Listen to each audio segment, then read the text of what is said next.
Jaya Girivaradari.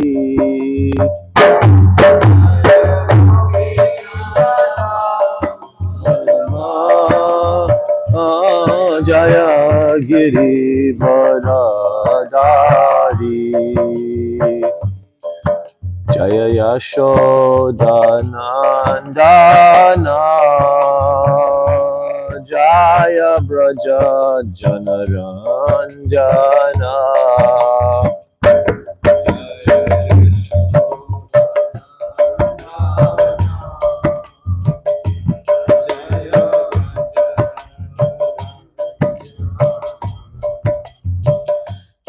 Jaya Yamuna Tiravanachari. Jaya Kunja Bihari.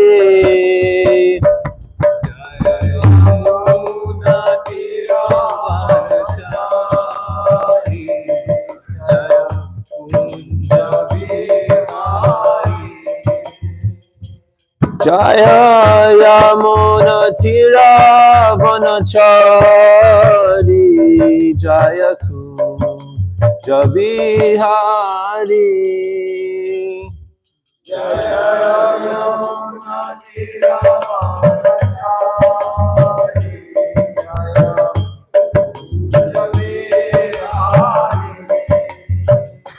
Jaya Radha Madhava. Jaya Kunja Bihari.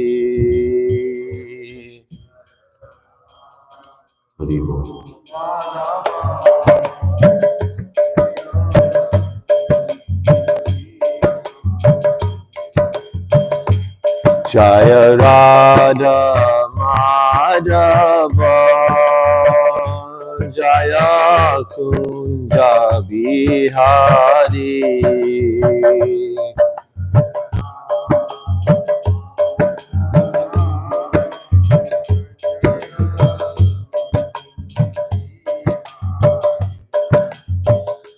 Hare Krishna, Hare Krishna, Krishna Krishna, Hare Hare, Hare Rama, Hare Rama, Rama Rama, Hare Hare.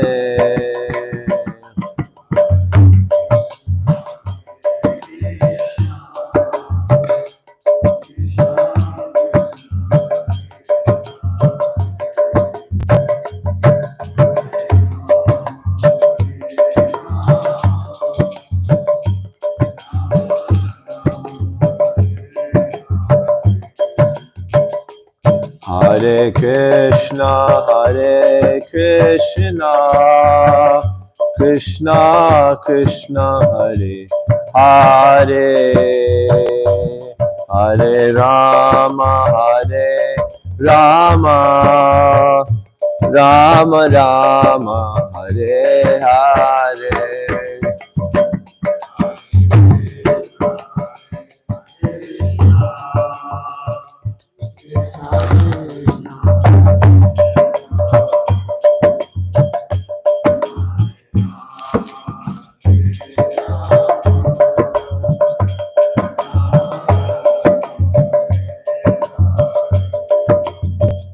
Hare Krishna, Hare Krishna, Krishna Krishna, Hare Hare, Hare Rama, Hare Rama, Rama Rama, Hare Hare.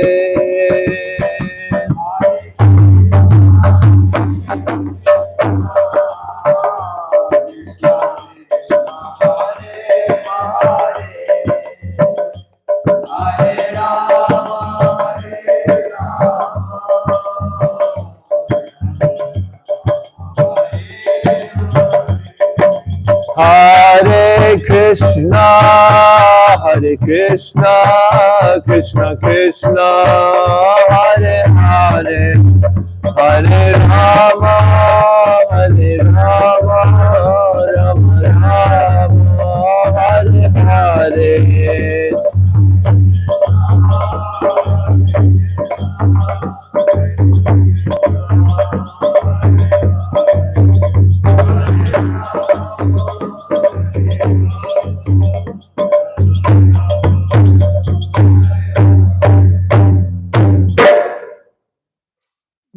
Jayam Vishnupad Paramahamsa Pradivajrakacharya Stotra Sat Shri Śrimad, His Divine Grace A.C. Bhaktivedanta Swami Srila Prabhupada Ki Jai, Ananta Koti Vaishnavrinda Ki Jai, Gaur Premanandi. Om Namo Bhagavate Vasudevaya.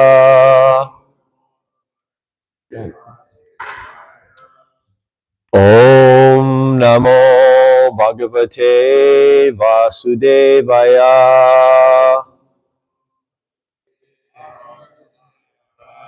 Om Namo Bhagavate Vasudevaya.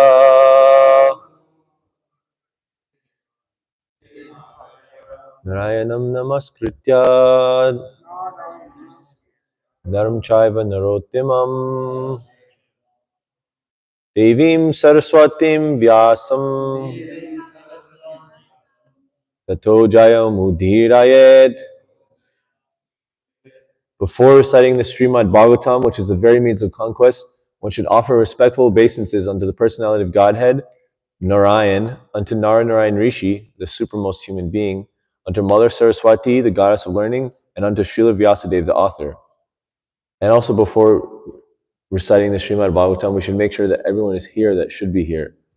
Did we figure out who is going to figure that out? Did I? But was there any solution in yesterday's meeting? Okay, well, if anyone's here that isn't here, or anyone's not here that should be here, please try to contact them. Because Nasta Prayasta Bhadreshu Nityam Bhagavata Sevaya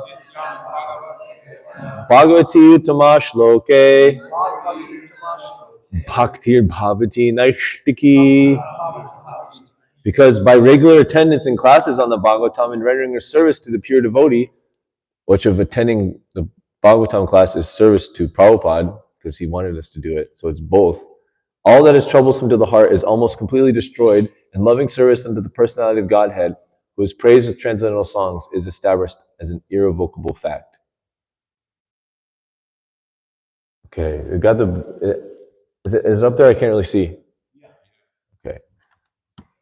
4, what? I'm on 13, but it starts on 11, right? Okay, go back.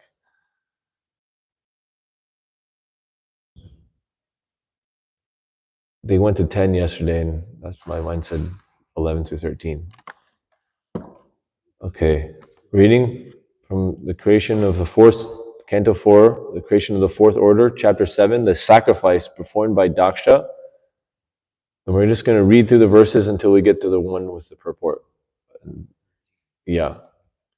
Bhavastavaya krita dir nashagno danuragataha outkantayad bashpakalya samparetam sutam smaran.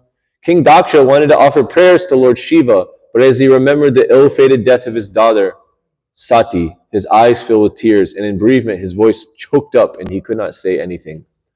Krichat samstabhya chamana prema vivalita sudhi shashamsa nirvyalikena bhavenesham prajapatihi.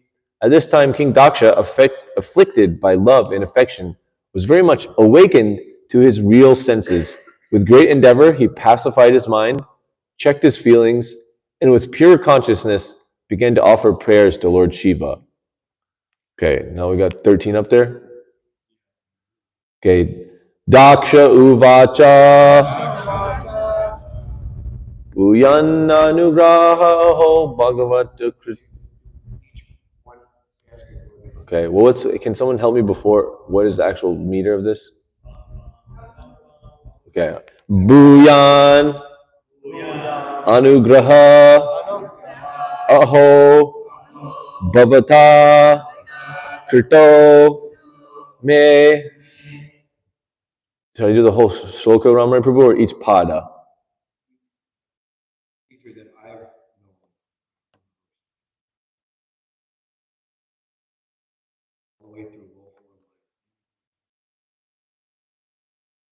All right, we'll do that. Sounds good. Dandas Tvaya Mai Bruto Yad Api Palabdaha Na Brahma Brahmabandushu Cha Vam Bhagavan Avagnya Tubhyam Haresh Cha Kuta Eva Vrita Vriteshu. Okay. Daksha Uvacha. Someone help me.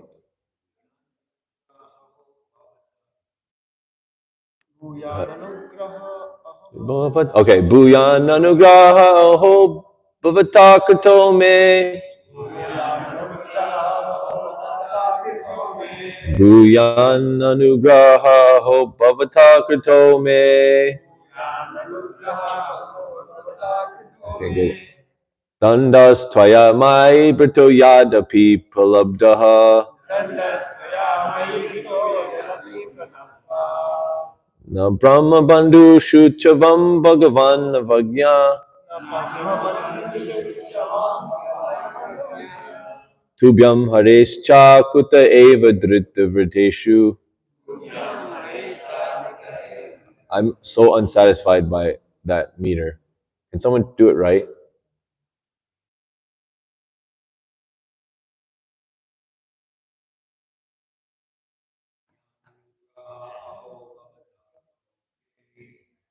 Gananagraha Ho Bhavatuk.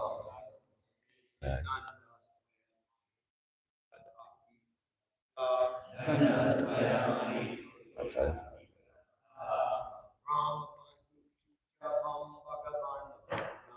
Bandhu Shuchavam Bhagavan Avagya.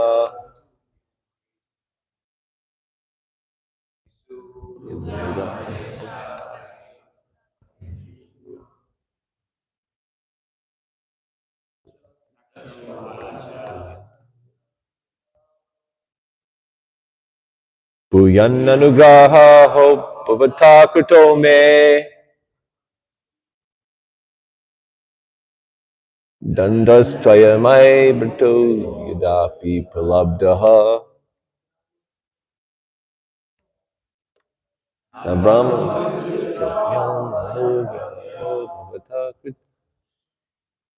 Samhita. Okay. Do Daksha Uvacha Bhuyan Anugraha Ho Bhavata Krito Me. Oh yeah. Dandas Tvaya Mai Brito Yadapi Pralabdaha. Na Brahma Bandhu Shuchavam Bhagavan Avagnya. Tubhyam Haresh Chakuta Eva Drita Vriteshu.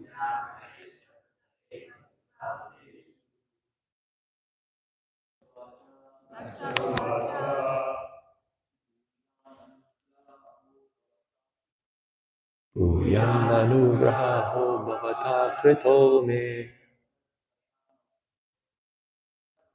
Dandas Tvaya Mai Brito.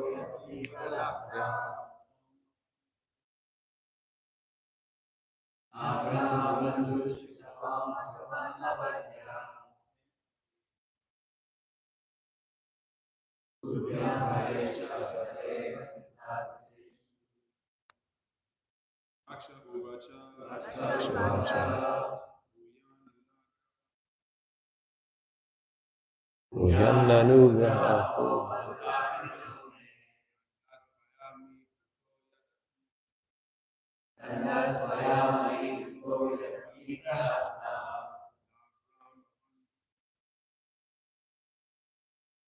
Brahma Bandhu Shuchavam Bhagavan Avagnya. Tubhyam Haresh Chakuta Eva Drita Vriteshu. Daksha Uvacha. Bhuyan Anugraha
Dakshaha, King Daksha, Uvacha, said, Bhuyan, very great, Anugraha, favor, Aho, alas, Bhavata, by you, Kirtaha, done, Me, unto me, Dandaha, punishment, Tvaya, by you, Mai, unto me, Britaha, done, Yat api, although, Pralabdhaha, defeated, Na, neither, Brahma Bandushu, unto an unqualified Brahmana,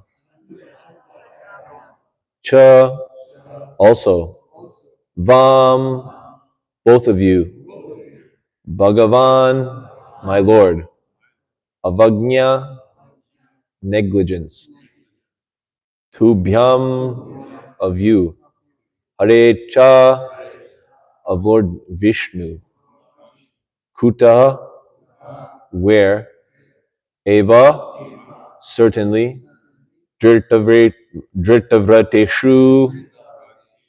one who is engaged in the performance of sacrifice.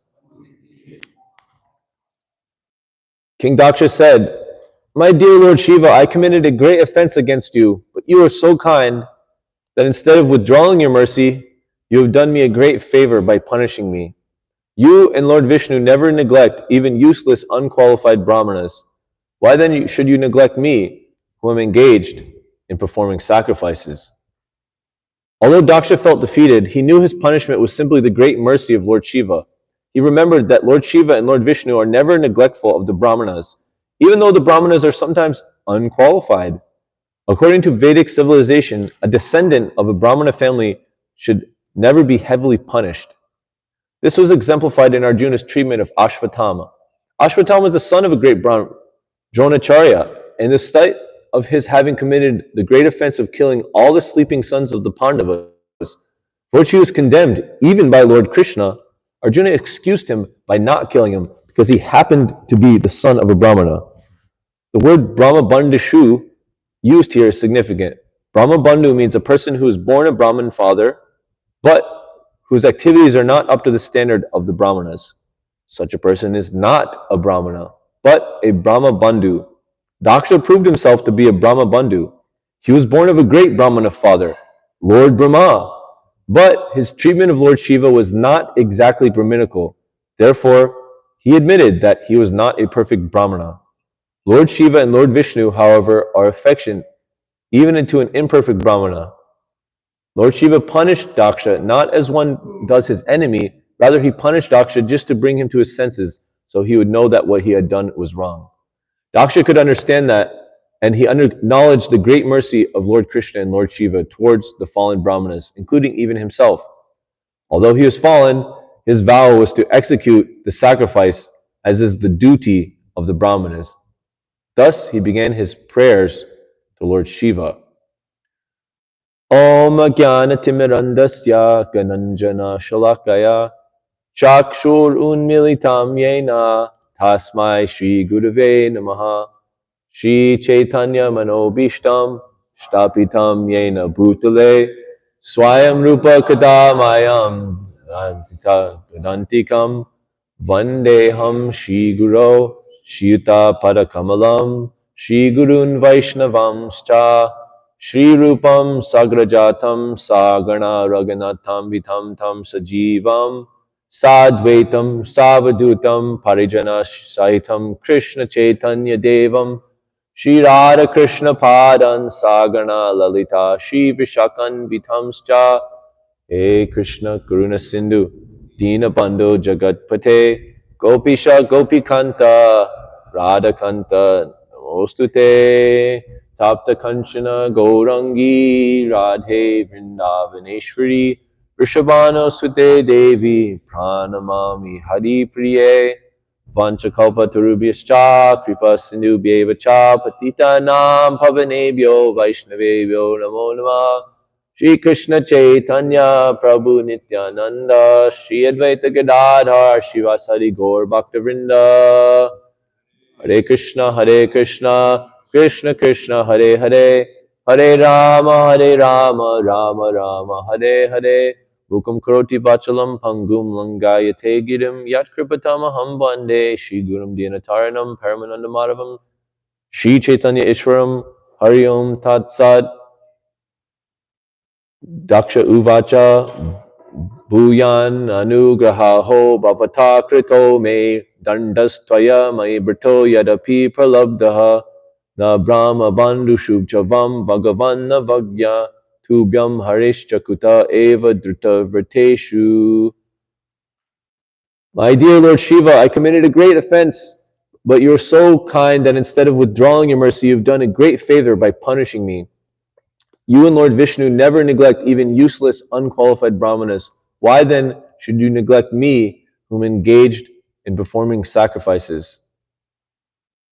Before speaking, I would like to get the blessings of all the devotees, especially the senior devotees like Ram Rai Prabhu and Gai Prabhu, Arjuna Nanda Prabhu, and everyone else present, so that we can all together glorify Krishna and try to expand our spiritual lives by reflecting in the Bhāgavatam, but regular attendance, like we just heard in that verse, almost everything is destroyed almost completely. Let me read it.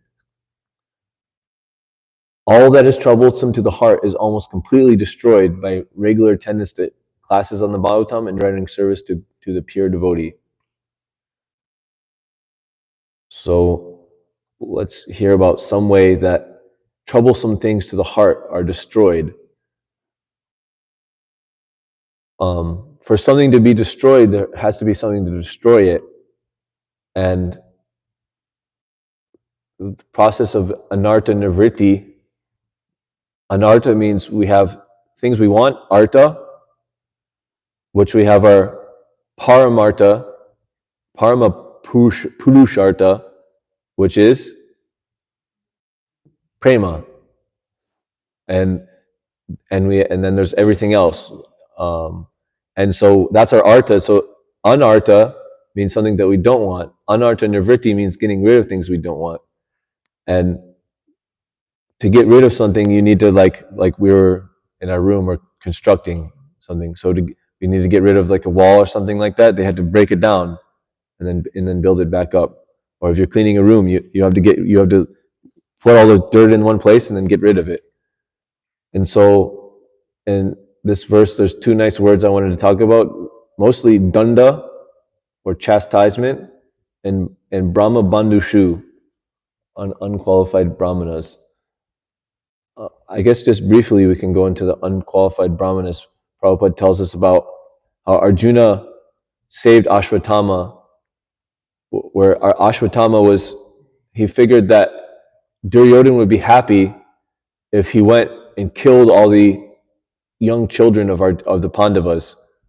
And so he went in the middle of the night, very sneakily, completely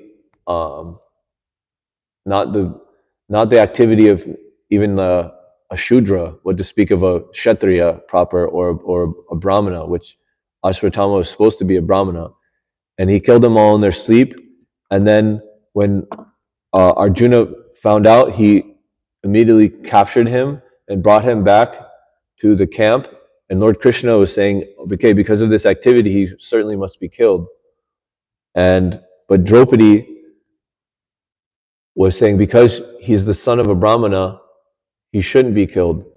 And although this isn't, Prabhupada says here, according to Vedic civilization, so it's not really Vedic Shastra that dictates that the son of a Brahmana shouldn't be killed like that, but it was Vedic custom that even if the son of a Brahmana weren't qualified with the qualities of a proper Brahmana, that still you offer them some respect as if they were a Brahmana, because Vedic civilization was not very heavy. It was kind of forgiving. And so,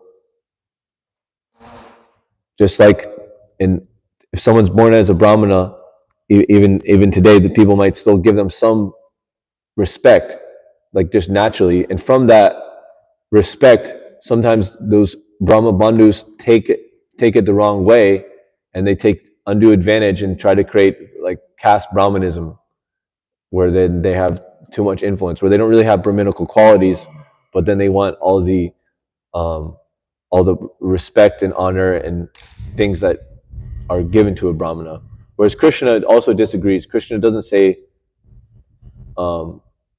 janma karma. He says guna karma when he's talking about the different whatever varna you're in is going to your guna. So if you have the guna or the qualities of a Brahmana, then you are a Brahmana. If you have the qualities of if you don't have the qualities of a Brahmana, even if your father is born, if your father is a Brahmana, even if your father is Lord Brahma, who is literally like his Brahmana means basically Lord Brahma. So even the son of Lord Brahma, Lord Shiva and Daksha are kind of brothers. So they're both the sons of Lord Brahma. But somehow Daksha had become so puffed up on his different qualities, and because he was asked to lead, he was kind of the king, that he couldn't understand the actual position. Brahmana means someone who can understand matter and spirit and differentiate between them. And he should have seen that Lord Shiva was on a much higher spiritual platform, rather than just seeing on the material platform, okay, so he's my son-in-law and therefore he should offer me respect. And so he lost his position, and then Shiva, then this brings us to our next word, which go into in more depth, the danda, punishment. So Shiva mercifully, because he was his brother, or both from Lord Brahma, or you could say that that Daksha was his father-in-law. Somehow or other, they had a familiar relation. That Shiva punished him, but not like there's some enemy that comes and you punish them just to protect yourself or to protect someone else, but he punished him to show him the right situation. Like Krishna says, and when he's describing how he's the superlative thing in many different things in nature, we hear, among punishments, I am the rod of chastisement. And we hear, like we're going to hear soon with King Venu will come up soon.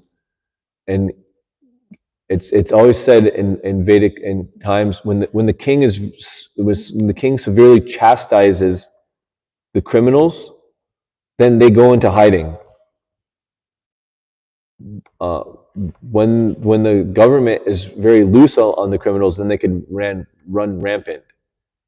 And so King Venu was extremely would like kill all the miscreants. Basically, he was killing everyone. So he ended up, the Brahmanas killed him. And then in the meantime, before his legs were turned into Prithu, that King Venu, after King Venu died, but before King Prithu came, it said that then the dacoits and all the miscreants and all the thieves and everyone were running rampant. And so when you have something you don't want, then chastisement is one of the best ways to keep that at bay. It said that sadhu means cut, and like shastra, the shash dhatu, also comes into like kshatriya, and which means to protect, and shishya, which the sadhu is the guru, and the shishya is the disciple. And if you're a shishya, it means you're voluntarily accepting to be chastised by the spiritual master. And then if you're not ready to be chastised, then you're not ready to learn. And so like Krishna says, Paritranaya sadhanam vinashaya tradushkritam. So he comes to uplift the sadhus and to chastise the miscreants. And so we also have miscreants, within our consciousness, like we were saying, anartha nivritti. Like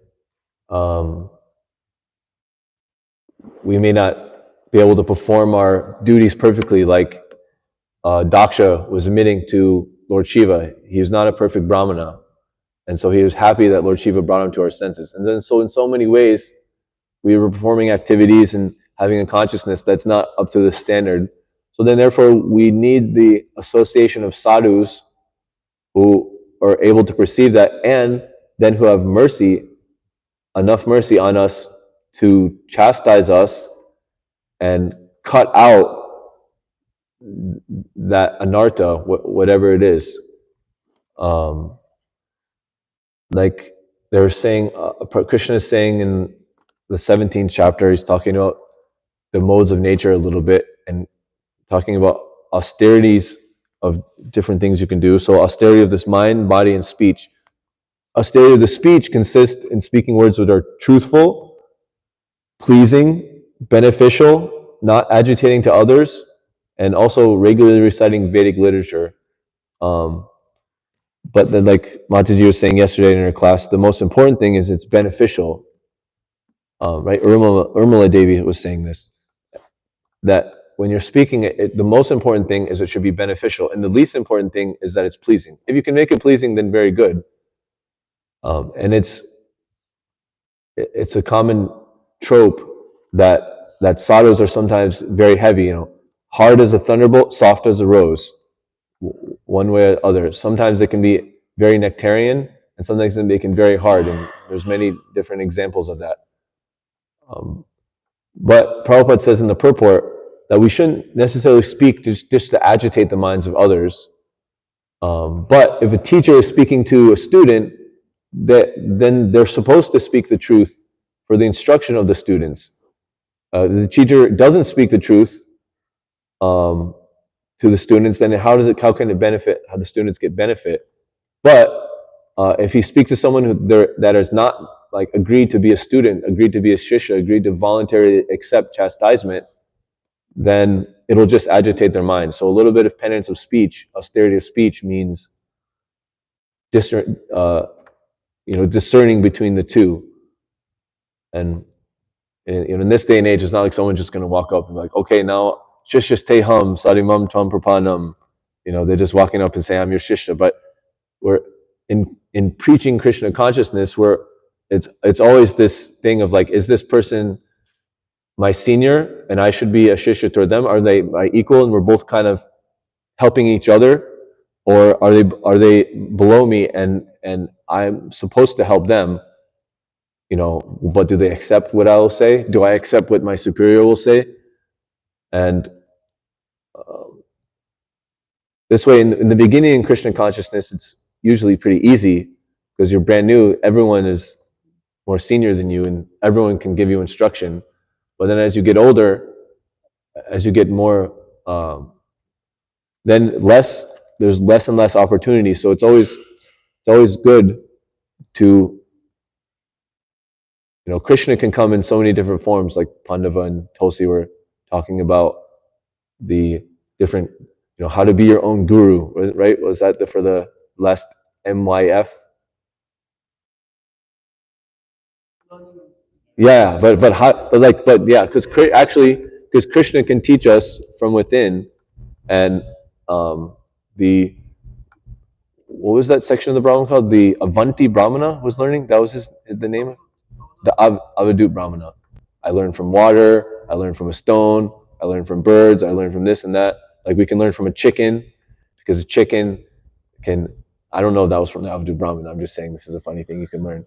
That a chicken can go to a pile of trash, and that it can find the nourishing food in that trash. So similarly, if we're hearing so many things from different people, we can extract the pertinent instruction from that. Like Prabhupada was told, you're an old man, you're praying too much, you ought to do some exercise, you got to walk more. And they're, how dare you tell Prabhupada what to do? He's Jagat Guru. And then Prabhupada, the disciples were kind of agitated after that. Prabhupada said, no, he's right. That was Krishna speaking through him. I should exercise. And then from that seemingly, low, not Jagat Guru person trying to instruct Prabhupada, that came all the morning walks, which are, so much fruit came out of that. And, so without being able to accept chastisement, then things can't improve. I mean, the whole Bhagavad Gita, before Krishna actually starts saying, for me, like the first verse of the Bhagavad Gita more or less is Dehi nosmin yata dehe kamram yovanam jara teyad praptir dirs tatranam. So that's when Krishna starts actually talking about philosophy and breaking down. So right before that, my dear Arjuna, you're lamenting so badly, but at the same time you're talking just like a learned man.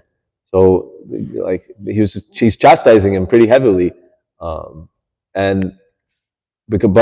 right before that, Arjuna had said, okay, Shishateham, I'm your disciple surrendered unto you. Now please instruct me. And so Prabhupada tells us that this is a fact, that if you don't accept chastisement, like if for some reason we're traumatized or too sensitive and we can't accept chastisement,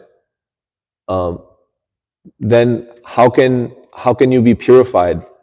Prabhupada often quotes Chanakya Pandit saying, Putram cha shisham cha tharayan natu lalayet. So sons and disciples should always be chastised, and then you shouldn't pat them. If you're always glorifying them and patting them, then they'll turn out spoiled. But if you're chastising them, the more you chastise them, then they'll become out a very nice person. Like a famous saying, spare the rod and spoil the child. And there's kind of caveat to this, because everyone is unique with their different, what level of consciousness that they're at and what they specifically need. So it should be done accordingly. For example, some people on a more lower form of consciousness, they really need to be yelled at and pushed and things like that. Whereas like on the lower end of consciousness, where if on the higher end of the mode of goodness, seemingly one little glance can be enough to ignite a fire in their heart, or one simple phrase or one word. I mean, we hear about the different brahmanas speaking, and they cut each other with their words, that it's like just a few words is so much like, and then that, gets a fire started. Prabhupada was also known to deal with his disciples differently. Some disciples that were more, either more sensitive or less able to handle the chastisement without, like, they would just break down and not know what to do. He would just be kind to them and just like, oh, why didn't you do that? And then the others, like Tamal Krishna, they would get into like yelling matches, like, why don't you do that? No, you're so, you're so nonsense. You shouldn't do that. You got to go to China now. And like, but it's all in the different unique relationships that they had. And even Prabhupada, the first time he met his guru, that, why should we preach your message of Chaitanya around the world? India is subjugated. We need to focus first on getting independence, and then Bhaktisiddhanta Saraswati Thakur proceeded to just cut all of that logic down.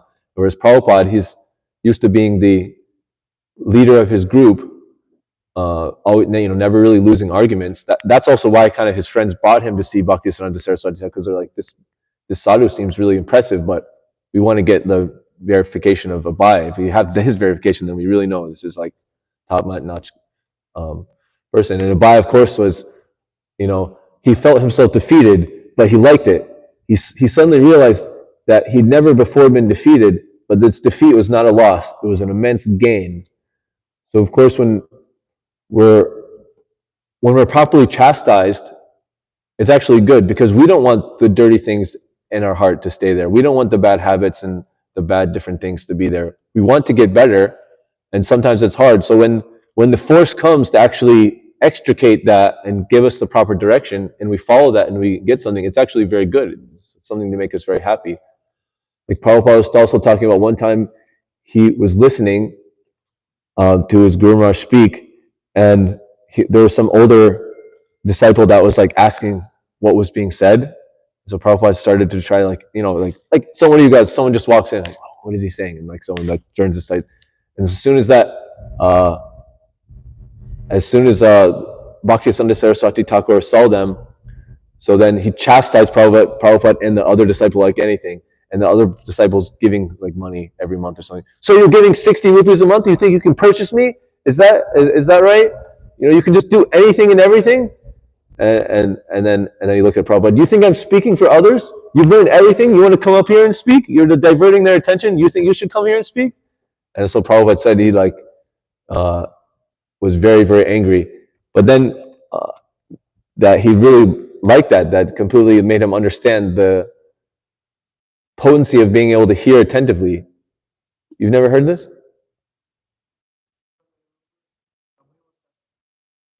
No? Okay. I was always under the impression that he was, Prabhupada was saying, asking Abai, do you want to come up here and speak? Because you're like drawing the other person's attention. The 60 rupees was for the rich donor. That's what I remember. So maybe Ramray Prabhu can clarify that for us. No, was Prabhupada chastised, or was it just the 60 rupee donor chastised? I was under the impression it was both.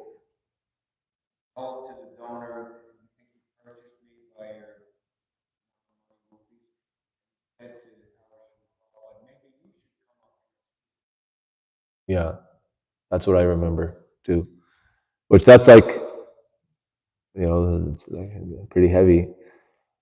And also Prabhupada would chastise his different disciples, in different ways, and they would have fantastic effects, because he was chastising them out of love. Similarly, how Shiva was chastising Daksha, not like an enemy, but properly. Like, like the mother chastises the son or the other kid, not out of, of course, out of love. I mean, we even hear Damodar Leela is just Mother Yashoda trying to, she understood, spare the rods, spoil the child. I don't want my child to be a spoiled, naughty brat. He's doing all these naughty things. I have to show him what's right. I have to tie him up, and it's my motherly duty, it's my parental duty to do this. And I don't care what mystic powers he has, and somehow he's getting some special blessing, he's not allowing me to tie it. I still have to, her parental affection was growing more and more and more, until it was so much that Krishna couldn't, he didn't want to resist it anymore. And he agreed. And also now it's March 7th, and March 13th, I think, is Shri Gaur Purnim Maha Mahotsav Ki Jai. Gauranga! Okay, everyone say it louder. I see people falling asleep, so everyone has to say it louder, including Tom. Say it loud. Okay, Hadai, you didn't try at all. Hadai, you're like the loudest one of all of us, and you're depressing us. Okay, anyways. So I wanted to maybe if anyone can remember, we have like 10 minutes left. Different pastimes where Lord Chaitanya chastised his different associates or disciples, and we can remember the pastimes of Lord Chaitanya. Or when he himself got chastised. Choda Haridas. Yeah, where's the mic? You want to say something about Choda Haridas briefly? But Choda Haridas was a brahmachari, and he went to go beg, and I can't remember exactly. I mean, there was a close associate, Madhavi, that he begged rice from, and apparently there's some sort of lusty glance or lusty thoughts going on, and Lord Chaitanya being the indwelling, it sounds like Ramarai. What is saying is correct. So when Natabara went for begging for Lord Chaitanya Mahaprabhu, actually, oh yes, he was Chaitanya as a sannyasi, and because just of the lusty glance while begging, and then when he cooked that rice for Chaitanya Mahaprabhu with one morsel, he could find out that this is not proper. When he asked, I'm not sure who, Govinda, when he asked Govinda, who cooked this? Or who brought this rice? And that time, he says, Chaitanya Das. Immediately, the Mahaprabhu expelled him from his association. I've heard that it wasn't Madhavi.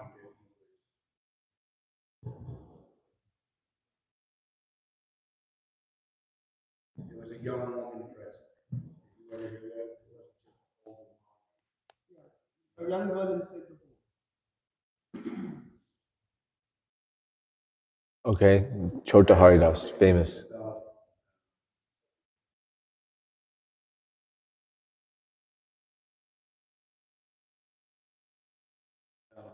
Meaningful speech is Preeti Maharaj's second chapter. Thus, Sanat Kumar, the best of the celibates, after hearing the speech, which was meaningful, appropriate, full of precise words, very sweet to hear, smiled with full satisfaction. Preeti Maharaj's talks were very laudable because of so many qualifications. Speech should be composed of selected words, very sweet to hear, appropriate to the situation. Such speech is called meaning.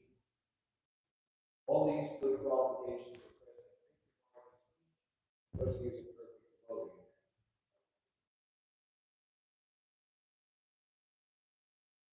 One who has unflinching faith in the Supreme Personality of God is engaged in service, all good qualities become manifest in his person. That reminded me of one time Prabhupada chastised appropriate speech, selected words that are pleasing and beneficial and appropriate to the situation. Someone put salt in the Charanamrita, and then Prabhupada was like asking what, and they're like, oh, it's just Krishna's mercy. Krishna controls everything. Like in Prabhupada chastised, no, it's not Krishna's mercy. It's your neglect or your foolishness. And the same thing happened actually on Harinam one time. Someone spilled our whole. We used to bring out khichdi, and that was our lunch. They spilled the whole khichdi bucket because they had it put on a thing and it knocked over. And they're like, oh, it's Krishna's mercy. But everyone was upset with that person. Like, no, that's not Krishna's mercy. Krishna's mercy was in that thing, and by your neglect, you knocked it over. Lord Chaitanya, speaking of Lord Chaitanya, he was famous for saying that how his spiritual master chastised him, although it was kind of like he was just saying that, I think. His Prabodhananda, Prakashananda, no, to Prakashananda, but his guru, his sannyas guru, Oh, Ishwar Puri and Keshava Bharati. Whoever told him to chant Hare Krishna, I'm not sure who he's talking about when he says my spiritual master, Ishwar Puri. So my spiritual master considered me a fool, and therefore he chastised me, and saying you should just chant Hare Krishna. And the purport Prabhupada is saying only fools give up the service of the spiritual master and think themselves advanced in spiritual knowledge. And in order to check such fools, Chaitanya Mahaprabhu himself presented the perfect example how to be a disciple. A spiritual master knows very well how to engage each disciple in a particular duty. But if a disciple, thinking himself more advanced than the spiritual master, gives up his orders, like coming to Śrimad Bhāgavatam class, who's not here,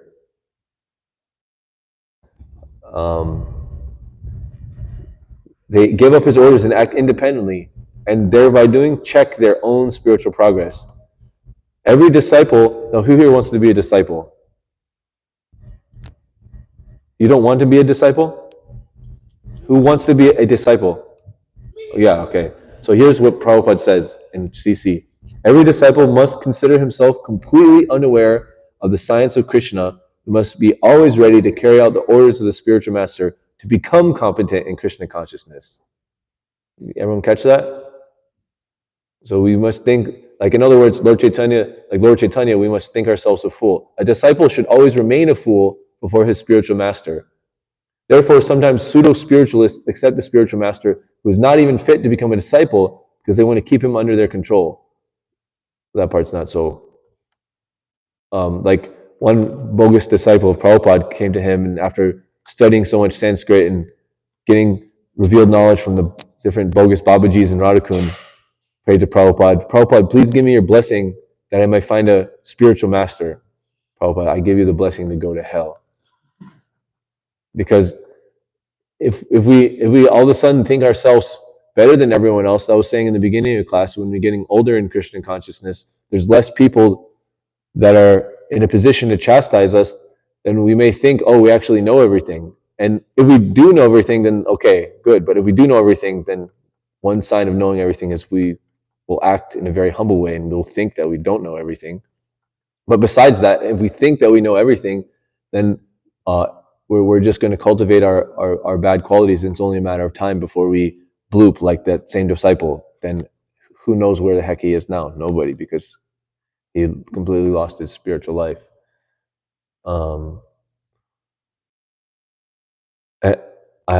There's a bunch of different things, like when Sanatan Goswami was having a bunch of sores oozing from his body, and then Lord Chaitanya came to meet him, and he said, "Oh, I want to go to Vrindavan," or something like that, and he's asking why, and Jagannath, he said, "Oh, well, Jagannatha Pandit told me something."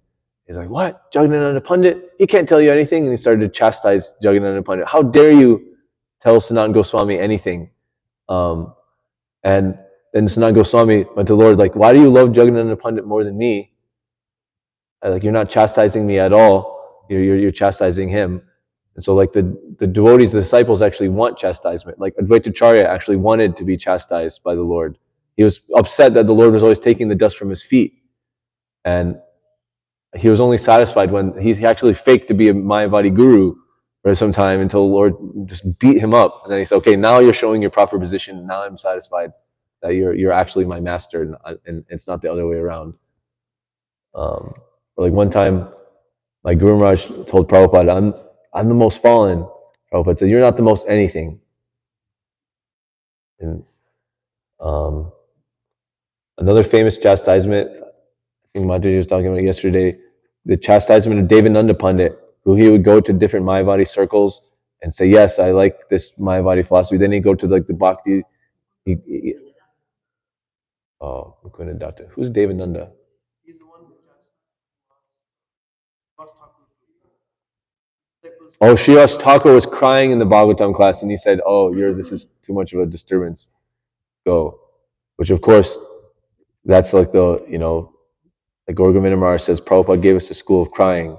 That's the whole point of learning Krishna conscious philosophy. Prabhupada says that we can learn the technique to cry to Krishna, and we can make rapid advancement in Krishna consciousness. So Mukunda Datta, who was a Mayavadi, So the Lord chastised him so heavily, and then when he saw that his heart was rectified, then he accepted him back. And of course, even Chota Haridas, he accepted him back, albeit in his ethereal form, but still he accepted him. In the time of eternity, it's nothing. There's a couple minutes left. Does anyone remember anything else about Lord Chaitanya? The milk drink, yeah, they were having all these ecstatic kirtans, and a few times Lord Chaitanya was like, "I'm not feeling ecstasy. What's going on? Please figure it out." And they had let in this one so-called pure brahmachari that was just drinking milk, and he would hide in the closet and like watch everything, which is kind of weird. But I guess if Lord Chaitanya is having pastimes, then it is something desirable to see, even if you're not qualified to get in. And Lord Chaitanya asked him, "What do you think? Just by drinking milk, you can go back to Godhead?" Um, of course, it's like for any of us thinking like Arjuna and I is trying to do a little bit of austerities and eating, and we're always trying to do these different diets. But just drinking milk, that's all you drink, that's pretty difficult for a long time. Yes, Hidai. Amoga, that's the son of Advaitacharya. So you gotta jog my memory. Give it to Ramrai. Very interesting case. Over was really Oh yeah. very offended. And Bodhi is one of the first who Vaishnavas. So in this particular case, Bhāgavatam who played a grateful convert, he always realized what he was before. I spent my whole life buying oil cakes. I bought the last one for juice. He always, probably says in one place, one should always remember what we were and what we are now, and always be grateful and thankful. Fall from this exalted. So, Sarvabhauma Acharya took it very, very seriously. First, he picked up a stick, he's going to beat him. Bad if he caught how bad. And then he's saying, let my daughter become a widow. He didn't say,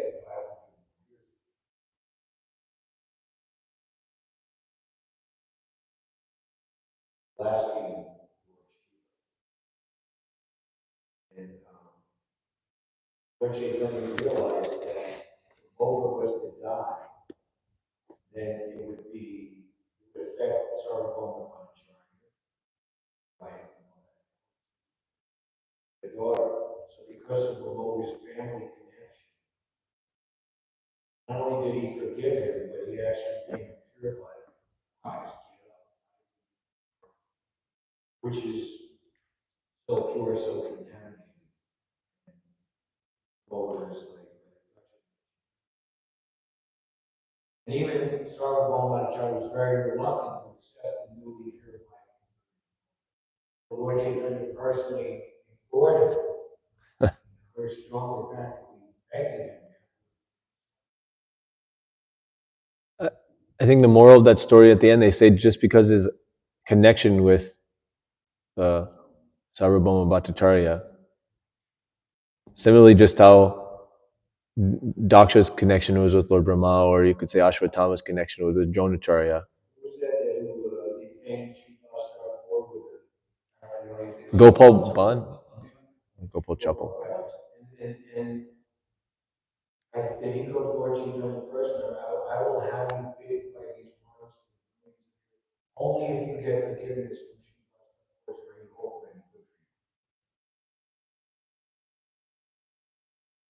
on his own account, Lord Chaitanya didn't take offense and considering repercussions for his dear devotees. But for this Gopal Chapel coming as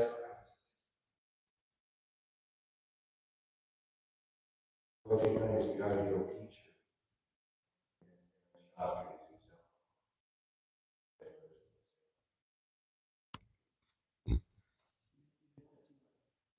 Sachimata chastised Lord Chaitanya when he was in the pots. Lord Chaitanya chastised her also. Do you remember when Sachimata chastised Lord Chaitanya? I think that I'd rather hear about that. When he was in the pots and he says, what? He's like, what are you doing in all the dirty pots? What do you mean they're dirty? Everything is just Brahman and it's all one. I'm one with the pots and the pots are me. How can I be considered dirty? I'm completely pure for part of it. And then she started like chastising him with the Vaishnava philosophy. No, you can't consider it like this. You're dirty right now. You have to get out. You have to clean yourself. And he liked that.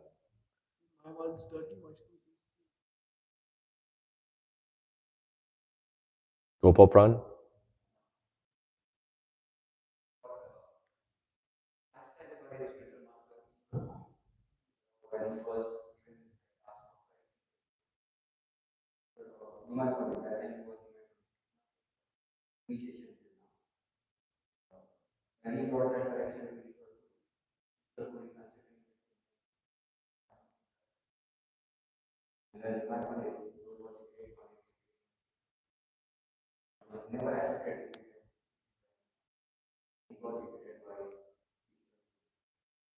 What? How did he get it? I don't understand. How did he get defeated?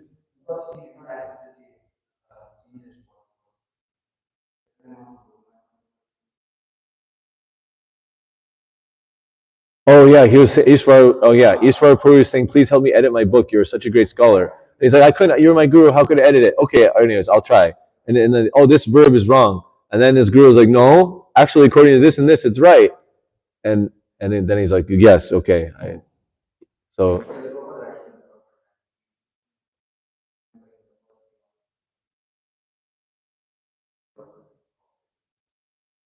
that happens in the CC. Chaitanya Charitamrita. Okay, we're already 5 minutes way over time. I'm so sorry. You can all chastise me by putting your foot on my head, or you can kick me if you want. Om Tat Sat Śrimad Bhāgavatam ki jai, Srila Prabhupada ki jai, all the Gaura Bhakta Vrindas ki jai.